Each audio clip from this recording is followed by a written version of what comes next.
Look, I don't know about an Indigenous voice to Parliament, but it's becoming a loud and irritating chorus.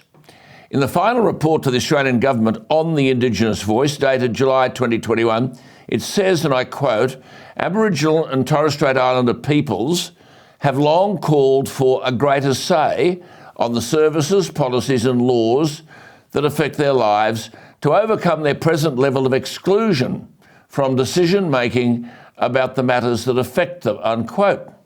Well, just think of those words. Forget this Indigenous call business, but how many Australians feel completely excluded from the decision-making that affects them? It's called representative democracy. It's better than any alternative, but you elect these people to Parliament and that's it. That's the only say you get, actually, at the ballot box. What is this business about Indigenous Australians being excluded from decision-making and therefore they want a voice?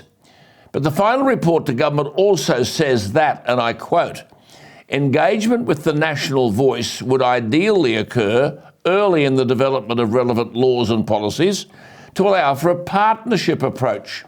The Australian Parliament and government would be, quote unquote, obliged to ask the national voice for advice on a defined and limited number of proposed laws and policies that overwhelmingly affect Aboriginal and Torres Strait Islander peoples. There would also be a, quote, expectation to consult the national voice based on a set of principles on a wider group of policies and laws that significantly affect Aboriginal and Torres Strait Islander peoples, unquote. Now, can we hang on a minute? So the government will be obliged to consult this national voice. It'll be a 24-member model on proposed laws that overwhelmingly affect Aboriginal and Torres Strait Islander people. Well, interest rates affect all of you people who are watching me. Who consults you about interest rates? We're heading into deep and uncharted waters with this voice.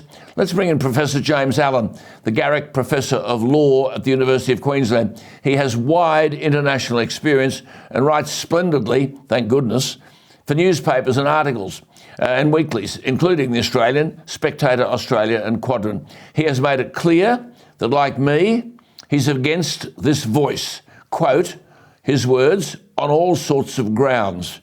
Professor James Allan joins us. James, thank you for your time. What on earth is happening to Australia when this final report about an Indigenous voice opens by saying it'll give these people a greater say on services, policies and laws that affect their lives, and it'll overcome their, quote, present level of exclusion from decision-making?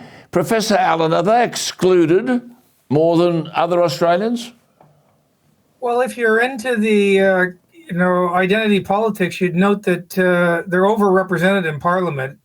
The trick with all this identity politics is to pick some desirable thing and then look at the percentage of that group in the population and then to go, oh, there aren't enough women on the board or something like that. But there's actually more Aboriginals in Parliament than the percentage of the Aboriginals in the population. So in that sense, the only sense that seems to matter with all the diversity bump, they're overrepresented.